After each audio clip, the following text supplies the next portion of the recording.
தமிழ்நாட்டில் அந்த மக்கள் நாகூர் ஆண்டவர் கோயிலுக்கு போவது அதிகமாக இந்துக்கள் தான். இல்லை வடநாடா மாத்திர முயற்சியை பாஜக தானே மேற்கொள்ளுதுன்னு பாஜக இல்லை, பாஜக 100 ஆண்டுகளாக மேற்கொள்கிறான். எடுபட்டதா?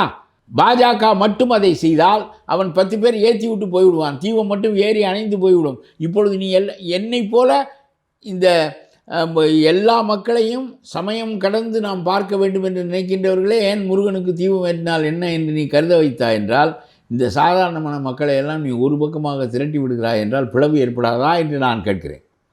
ஒரு அதான் அவனுடைய கொள்கை. அது அவன் 100 வருஷமாக சொல்லுகிறான்.